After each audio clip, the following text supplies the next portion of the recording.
ہم لوگ الجھ گئے ہیں، بہت بڑے قیدی ہیں اپنے آپ کے، بڑے قیدی ہیں، سارا دن اپنی خواہشات کی تکمیل میں بھاگے رہتے ہیں، بڑے بڑے سونے نوجوان۔ میں ان پہ تنقید نہیں کرتا، مجھے ان پہ ترس آتا ہے۔ جب میں رات کے اندھیروں میں انہیں ٹیلی فون لے کے چوکوں میں کھڑے دیکھتا ہوں تو مجھے رحم آتا ہے۔ میں کہتا ہوں دیکھو نفس کی خواہش کے پیچھے یہ کیا مثلاً آخر کیا ہے اس میں؟ ایک عورت کے پیچھے تباہ کر لیا اپنے آپ کو، یعنی زیادہ سے یہ کوئی مقصود ہے؟ یہ کوئی مقصد حیات ہے جس کو مقصد بنا لیا ہے؟ میرے عزیز بات کو سمجھ لیں، اتنا خوبصورت آدمی ہے اور اتنا اس کا اونچا قد کاٹ ہے، اور کیا کس کے پیچھے یہ بھاگا ہوا ہے؟ بڑا سمجھدار، دانشور، عقل مند آدمی، ذی روح بندہ، لیکن اس کا سٹیٹس آپ یہ ملاحظہ کریں کہ وہ 20-40 ہزار کی خاطر جھوٹ بولتا ہے، دھوکہ دیتا ہے، فریب اور فراڈ کرتا ہے۔ ہم اپنی نفسانی خواہشات کے پیچھے اس طرح بھاگتے ہیں کہ ہم اصل سے رہ جاتے ہیں۔ میری باتوں کی سمجھ آ رہی ہے آپ حضرات؟ تھوڑا تھوڑا کر کے، ایک ایک کر کے ان کی باتیں کم مانیں۔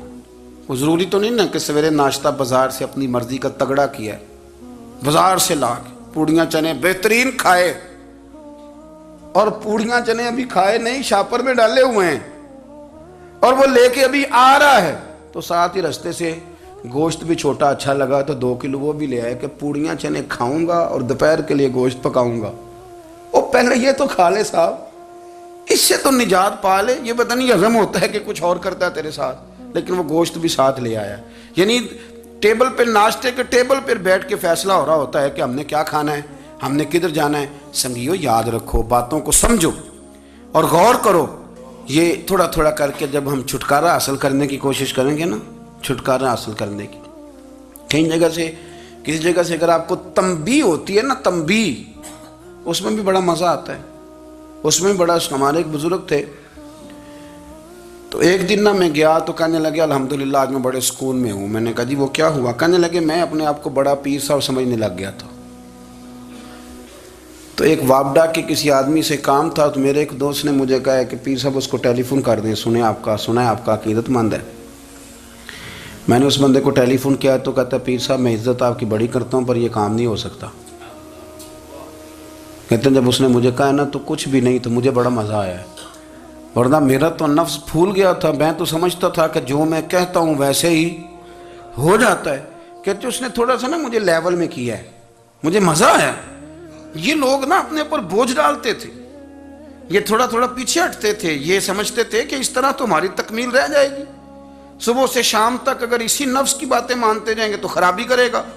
دولت کا نشہ ہے بھائی، دولت کٹھی کرنے والا کسی جگہ سیر نہیں ہوتا، حسن کا نشہ ہے، حسن کا نشہ ہے۔ حضرت ابو بکر شبلی رحمۃ اللہ علیہ فرمایا کرتے تھے جو تیری بیٹی کو خوبصورت سمجھ کے اس کے ساتھ نکاح کرنا چاہے اسے بیٹی نہ دینا۔ حضرت جی کیوں؟ فرمایا حسن تو تھوڑے دن کے بعد ختم ہو جائے گا، پھر وہ اس کی قدر نہیں کرے گا، وہ تو کہیں اور منہ مارتا پھرے گا۔ حضرت ابو بکر شبلی رحمۃ اللہ تعالیٰ علیہ کی بیٹی خوبصورت تھی، ایک نوجوان کہنے لگا میرا نکاح کر دیں۔ آپ فرمانے لگے پتر تو 1 مہینے کے بعد آنا، کر دوں گا۔ بڑی موٹی تازی خوبصورت صاحبزادی، تو حضرت نے اسے دوائی کھلائی، اسے پخانے لگ گئے۔ جو پخانہ کرتی ایک مٹکے میں سنبھال دیتے۔ تھوڑا وقت گزرا تو وہ ہڈیوں کا پنجر بن گئی، مہینے بھر میں دست اتنے آئے کہ کمزور ہو گئی۔ تو ابو بکر شبلی 1 مہینے کے بعد نوجوان کو بلایا، فرمایا ادھر آ تیرا نکاح کروں۔ بچی دکھائی تو وہ کمزور بستر پہ پڑی، فرمایا شادی کر۔ کہنے لگا اس سے نہیں میں نے کرنی۔ فرمایا یہ وہی ہے؟ کہنے لگا جی نہیں۔ فرمایا تو کہتا تھا مجھے عشق ہے، کدھر گیا تیرا عشق؟ کہنے لگا حضرت صاحب آپ کیسی بات کر رہے ہیں؟ فرمایا ادھر آ۔ پھر وہ مٹکا جس میں گند رکھا تھا وہاں لے گئے، فرمانے لگے تیرا اس کے ساتھ عشق تھا، یہ ہے تیرا عشق۔ فرمایا اسے تو میں 4 دن روٹی کھلاؤں گا پھر تندرست ہو جائے گی، لیکن میں دیکھنا چاہتا تھا کہ تو میری بیٹی سے پیار کرتا ہے یا اس کے چہرے پہ آنے والی کچھ وقت کے لیے سرخی سے پیار کرتا ہے، اس لالی سے پیار کرتا ہے جو جوانی کے وقت بچوں اور بچیوں پہ آتی ہے۔ کس چیز کے دل دادا؟ یعنی کیا مطلب؟ نفس کی غلامی، سراسر غلامی، اور پلٹ پلٹ کے اور بڑے بڑے سیانے بندے چھوٹی سی خواہش کے لیے، بڑا سمجھدار آدمی، بڑا سیانا بندہ۔ میں ایک بڑے بزرگ عالم تھے، میں ایک دفعہ ملنے گیا تو پائے پکا رہے تھے،